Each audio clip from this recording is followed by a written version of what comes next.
Hello बच्चों। तो आज हम बात करेंगे क्लास 11th के chapter first some basic concept of chemistry में लॉज ऑफ केमिकल कॉम्बिनेशंस की। ये फर्स्ट टॉपिक है।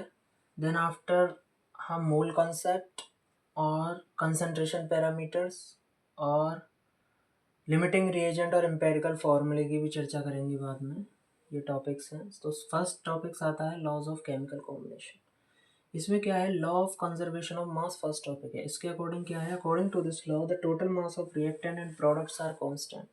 यानी कि रिएक्टेंट और प्रोडक्ट में जो टोटल मास होता है वो कांस्टेंट रहता है, कंजर्व रहता है। यानी कि मास ऑफ रिएक्टेंट में चाहे दो या दो से ज़्यादा कंपाउंड हो तो उनका टोटल मास कैलकुलेट कर लीजिए, और प्रोडक्ट में जो कंपाउंड है उनका मास कैलकुलेट कर लीजिए, दोनों ही सेम आएगा। जैसे कैल्शियम ऑक्साइड 56 ग्राम और कार्बन डाइऑक्साइड 44 ग्राम और कैल्शियम कार्बोनेट का 100 ग्राम होता है। लॉ ऑफ डेफिनेट प्रोपोर्शन क्या कहता है, according to this law the masses of elements in a compounds are present in a fixed proportion irrespective of the source where these are obtained। यानी कि जो elements के मास होते हैं कंपाउंड में वो फिक्स्ड प्रोपोर्शन में होते हैं, चाहे वो किसी भी सोर्स से लिए गए हों। ठीक है, जैसे वाटर है, वाटर चाहे झील से लिया जाए या किसी और तालाब से लिया जाए या समुद्र से लिया जाए, उनकी अदर इम्प्योरिटीज़ को छोड़ दें और हाइड्रोजन और ऑक्सीजन पर ही ध्यान रखें। तो हाइड्रोजन ऑक्सीजन मेन एलिमेंट्स हैं इनके वाटर में, तो उनका जो मास रेशियो होगा 1:8 आएगा। चाहे किसी भी सोर्स से लें वो 1:8 ही आएगा। ऐसा नहीं झील से अलग पानी लें और तालाब से अलग लें और उधर से अलग लें तो उनका मास रेशियो बदल जाएगा, या फिर है ना, या फिर कहीं और सोर्स से ले लें, टैप वाटर ले लें। तो इम्प्योरिटीज़ को छोड़ दें और तो हाइड्रोजन ऑक्सीजन का जो रेशियो होता है उनमें वो 1:8 ही होगा। ऐसे अमोनिया में नाइट्रोजन और हाइड्रोजन, चाहे किसी भी मेथड्स ऑफ प्रिपरेशन से अमोनिया बनाए चाहे कहीं से भी लें, तो नाइट्रोजन और हाइड्रोजन का जो मास रेशियो होता है वो फिक्स रहता है।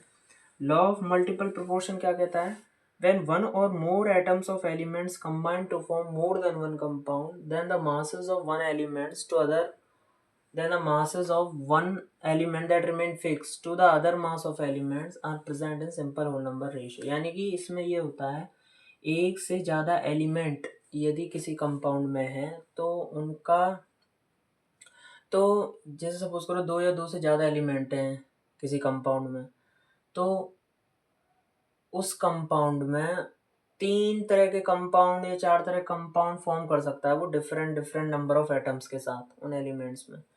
तो जिसमें सबसे ज़्यादा वेरिएशन जो एलिमेंट शो कर रहा होगा उस कंपाउंड में उसका मासेस रेशियो फिक्स हो, सॉरी उसका masses ratio simple whole number में रहता है, और जिसका ज़्यादा वेरिएशन नहीं कर रहा होता है उसका हम फिक्स्ड प्रोपोर्शन में रखते हैं, यानी कि फिक्स्ड मास रखते हैं, उसके में चेंज नहीं रहते। उसके रेस्पेक्ट में जो ज़्यादा वेरिएशन शो कर रहा है एलिमेंट उनका मास रेशियो देखते हैं तो सिंपल होल नंबर रेशियो निकलता है। जैसे कार्बन मोनोऑक्साइड, यहाँ कार्बन यहाँ कार्बन एंड ऑक्सीजन, हाँ यहाँ कार्बन एंड ऑक्सीजन दो एलिमेंट हैं। कार्बन इनसे दो कंपाउंड फॉर्म हो सकते हैं, carbon monoxide and carbon dioxide.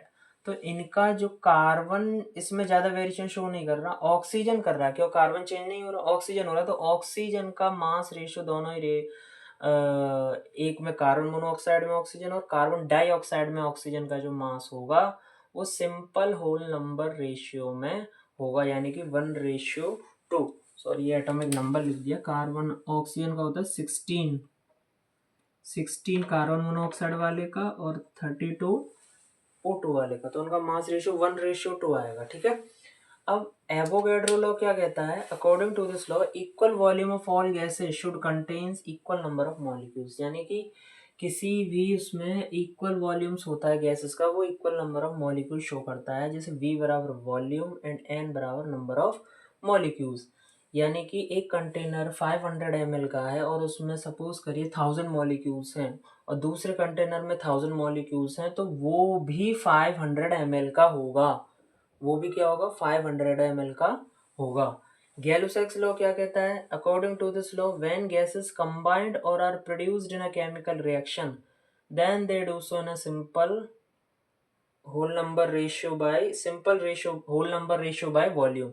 यानी कि दो गैसेस हैं, एक हाइड्रोजन और ऑक्सीजन, यहाँ पर होल नहीं लिखा है मैंने, whole number ratio by volume होता है ये whole number ratio whole number ratio या whole number ratio by volume, ठीक है। जैसे simplest whole number ratio by volume होता है, जैसे हाइड्रोजन गैस या ऑक्सीजन गैस कंबाइन करके वाटर बनाती है। सपोज करो हाइड्रोजन गैस 200 ml है, ऑक्सीजन 100 ml है और वाटर 200 ml है, तो इनका जो सिंपलेस्ट होल नंबर रेशियो होगा वो 2:1:2 होगा। तो इस होल नंबर रेशियो में ही रहता है, यानी फ्रैक्शन में आ जाए, कोई किसी में आ जाए, तो ये गैलो-सेक्स लॉ कहलाता है।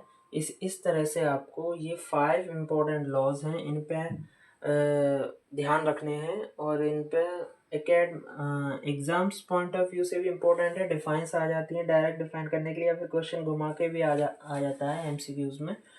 तो कुल मिला के कॉन्सेप्ट आपको ध्यान रहना चाहिए इनका। और नेक्स्ट वीडियो में हम बात करेंगे मोल कॉन्सेप्ट के बारे में, mole concept and molar concentration, यानी कि कंसंट्रेशन पैरामीटर्स के बारे में। तो तब तक के लिए इसको ध्यान से पढ़िए और समझिए।